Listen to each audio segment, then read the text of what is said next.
Well, the dream of going undefeated has come to an end. The Chiefs are 9-1 after losing their first game to the Buffalo Bills, and they're cooked. The team is awful. Their defense is bad. Their offense is bad. Mahomes has taken another step back. They look terrible. These are all things you would have heard on Chiefs Twitter this week after a Chiefs loss. I am not condoning these words. I'm just repeating them. I am Gary McKenzie, your host here at RGR Football, and I want to talk about these handful of things that I heard that are just ridiculous. So the first thing I heard is that the Chiefs are done. The first thing I want to say to anyone who believes this, after losing their first game to the Bills this year, the first thing I want to say is that the Bills are very good. And where have you been the last 5 years where the Chiefs are now 0-4 against the Bills in the playoffs and 3-0, or 0-4 against the Bills during the regular season and 3-0 in the playoffs? It's almost a guaranteed thing now that the Chiefs are going to lose to the Bills in the regular season, and then they might get the last laugh in the playoffs. At least that's how it's worked out every single time they've seen each other in the regular season and the postseason up to this point. The next thing I want to say is this is the best record the Chiefs have had with Mahomes, I think, ever, that he's been their starting quarterback to start the season. Starting 9-0. Now he's 9-1. The Chiefs are in such a good position that there's no reason to think that this team is cooked by any stretch of the imagination. I don't know what these people are thinking or they're seeing. They're definitely not watching the same thing I'm watching. And then the last piece is that Mahomes has taken another step back, and Mahomes is not playing well. And Mahomes should shoulder the blame for all these things that are going wrong with the Chiefs' offense. And I want to say, yes, there have been some problems with the Chiefs' offense this year. They have not produced quite to where I thought they would be. But let me ask you something. If you were on a crew of about 6 people and you were working with them, and these were very skilled craftsmen or skilled workers, and your best 3 guys, your best 2, 3, 4 guys out of your crew, for whatever reason, they go on paternity leave, one of them decides to quit, you lose these guys. How long is it going to take you before your team gets back up to speed to where they should be? I say this because the Chiefs lost their number 1 wide receiver in Rashee Rice. They lost their number 2 wide receiver they were planning on having in Hollywood Brown. They lost their running back, their number 1 running back in Isaiah Pacheco, who I projected would have a huge season this year, but unfortunately he got hurt. And so if you were dealing with this in an office or maybe a construction crew, any work environment that you're in, your team would suffer majorly because of this. The Chiefs have done their best to replace these players that have, left a void in the Chiefs roster. But to sit here and expect Mahomes to have a 2019, 2018-like season with what has happened to their staff, to their roster, to their players in terms of injuries, that is just not reasonable. That is totally unreasonable to think. And if you look back to just last year, look how the offense got better as the year progressed. Look how they improved heading into the playoffs, almost like they were an entirely different team once they got to the playoffs. That wasn't through some sheer luck. That wasn't through some, random thing that happened. That was through continuous growth, preparation, and practice throughout the season. There's one year Tom Brady won the Super Bowl, and it was the first year where Julian Edelman really kind of came onto the scene. And if you remember, early on in the year, the Patriots did not look like that strong of a team. Their offense was having problems. They just didn't look that great. And Tom Brady was talking to Peter King after the Super Bowl, and at the end of that year, the Patriots just seemingly seemed to catch fire in the playoffs And it all coalesced to the Super Bowl where it met a climax and they won the Super Bowl through some great offensive play. And Peter King asked Tom Brady, what happened during the regular season and why did you look so much better in the postseason? And Tom Brady gave him some random number like 82. And Peter King is like, what do you mean by that? And Tom Brady says, we had 82 practices throughout the year. That prepared us for that Super Bowl game. We took each one of those practices seriously and got better in every single one of those practices. He was essentially emphasizing the fact that it's long-term growth that you do every day throughout the season that puts you in a position to play your best at the end of the year. The Chiefs just did that last year. They looked better as the season went on. Rashee Rice got better. This year, it's going to be DeAndre Hopkins that makes this offense look better.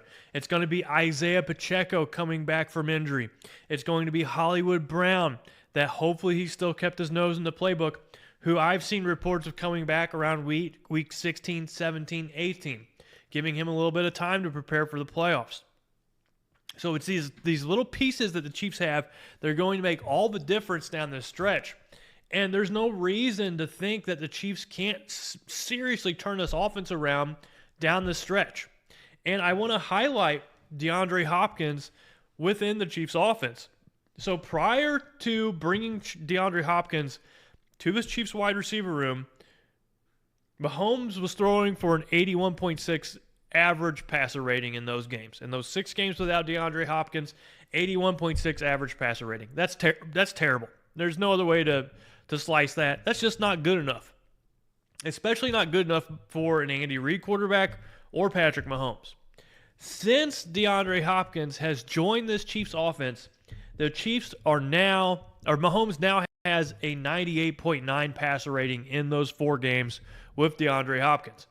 Huge difference that one player makes.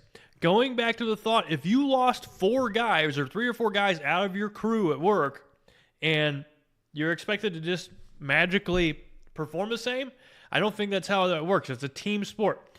DeAndre Hopkins coming into this team had a huge impact for Mahomes, and I think that impact is going to continue to grow. And then once Hollywood Brown comes back, that impact is going to grow even more. To start the season, if you want to knock the Chiefs offense, I think there are valid things to knock them about.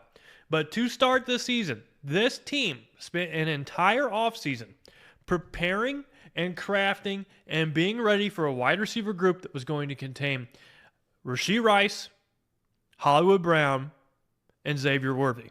They had specific ideologies that they were going to build offensively around those 3 players, and only one of those players remains.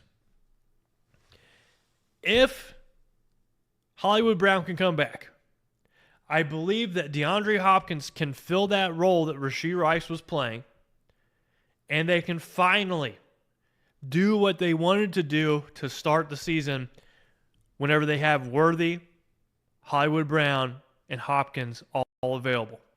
That's going to be a huge difference. So I would not be surprised to see this team get to the playoffs. And if those 3 wide receivers are still healthy, still playing games for the Chiefs, I could see them have a major offensive improvement because of it. So I think that if you want to knock Mahomes, go for it. But I'm not going to knock him too much because of what happened to his offensive unit. It was decimated. On to that Bills game specifically. The Chiefs' defense did not play well enough in that game. But guess what? They had gone 30 games without allowing 28 or more points. Eventually, all good things have to come to an end. All streaks have to come to an end. 30 games in a row is amazing. And so that game, in my opinion, really came down to one play. And that was that 4th and 2 run that Josh Allen did where he got 17 yards, ran in for a touchdown. Incredible play by Josh Allen. I think right now you have to say Josh Allen is looking like the front runner for the MVP.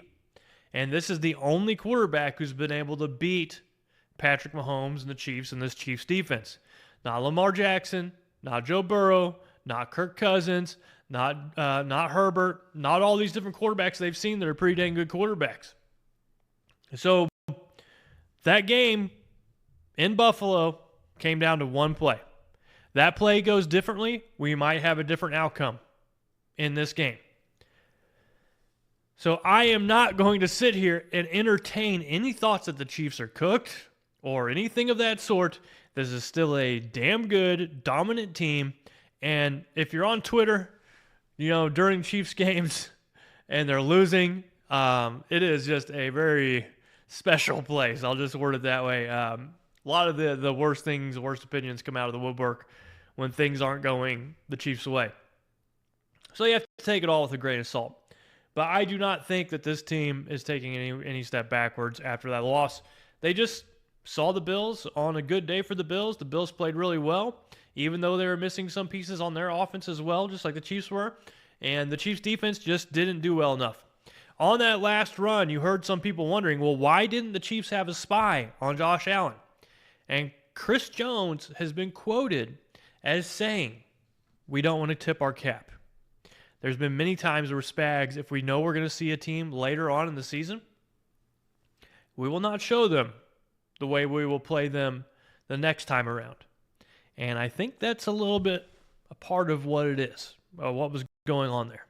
I feel like Leo Chenal might be a good candidate to be someone that plays the spy role versus Josh Allen. And I don't know if we saw that very much in that matchup versus the Bills last week.